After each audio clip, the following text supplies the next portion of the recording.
Some friendships begin before we even understand what friendship is. Jay and Natalie were inseparable as kids, not by choice, not by effort. It just happened. Every evening, without planning, they met at the small public basketball pitch near their street. The court was cracked. The hoop was rusty. The paint on the ground was fading, but to them, it felt like the biggest arena in the world. They played until the sun slowly disappeared behind the houses. They laughed when shots missed the rim. They argued about fouls that didn't matter. They fell, got up, and kept playing. One evening, exhausted, they sat on the ground, staring up at the sky. Their clothes were dusty. Their hands were tired. Jay broke the silence. "One day, I'll play professional basketball." He said it like it was already written. Natalie smiled, staring at the clouds. "Me too," she said softly. "And when we make it, we'll say it all started here." They pinky swore.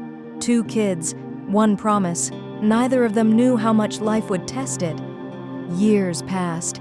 The game changed. They grew taller, stronger. Jay became one of the best players in school. Fast, fearless, admired. People shouted his name from the stands. Natalie was just as talented. She led the girls' team with confidence, discipline, and heart. She wasn't loud, but she was unforgettable. Same school, different teams, same dream. After practice, when the noise was gone, they still met at the public pitch, just the 2 of them. No crowds, no pressure. Sometimes they talked about college, sometimes about life, sometimes about nothing at all. But one thing never changed. They always showed up for each other. That night started like any other. Natalie laughed as she walked beside Jay. The streetlights flickered softly. The world felt normal. Then suddenly, a loud sound, pain, darkness, and just like that, everything stopped. Natalie woke up surrounded by white walls. Silence. Her parents stood beside her bed trying to stay strong. Jay stood near the door, afraid to breathe too loudly. The doctor spoke carefully.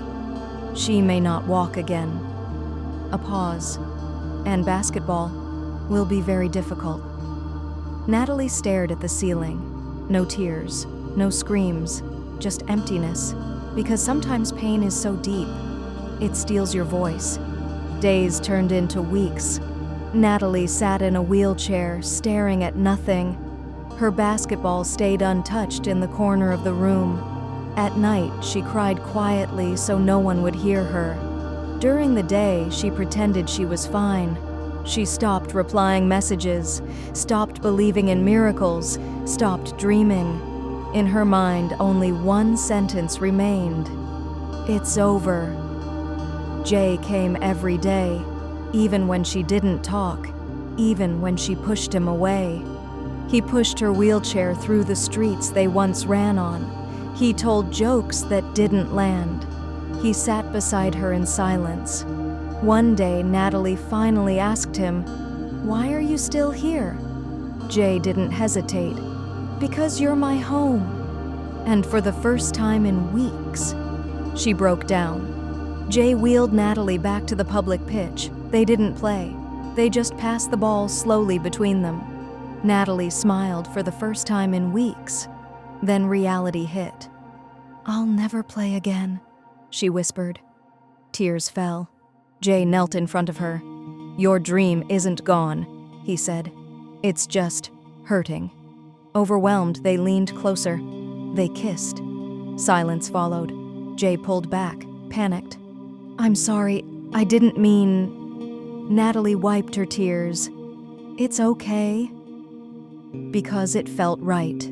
They never talked about the kiss. But everything changed. Jay sat closer. Natalie stayed with him longer. They stayed out almost all day together. They kissed again and again. Slow, careful, emotional. They weren't just best friends anymore. They were in love, but they kept it a secret. After the high school championship game, offers came. Jay got a lot of it, but he wasn't so sure. He hesitated. Natalie was unable to play in the female championship. Jay was scared that these offers could separate them. He wanted to stay with her, even if it meant giving everything up. Jay's parents urged him to choose a scholarship. Jay refused. "I'll go wherever Natalie goes." They thought it was friendship. They didn't know it was love. Natalie found out about the offers. "You have to go," she said. "Don't sacrifice your future for me." Jay shook his head. "I already chose you." She cried, because loving him meant letting him fly. Recovery was painful. Natalie fell, cried, got up again. Jay stood behind her every time. "Don't rush," he whispered. Months passed. One day, she stood, then she walked. Jay cried harder than she did. College representatives watched Natalie's old videos. They wondered why she disappeared. They visited her home. Her mother explained everything. Natalie stood, walked, played. They saw her fire. Offers came. Her dream wasn't dead. Natalie ran to Jay. "I got offers!" They hugged tightly. They chose the same college, together. Natalie stood as valedictorian. She spoke about life, loss, friendship, love. Jay walked on stage, held her hand. They kissed. The room gasped. Jay's mom smiled. "So this is why," she whispered. They dreamed together. They broke together. They healed together. And sometimes, the greatest love stories are not built on perfection, but on staying when everything falls apart.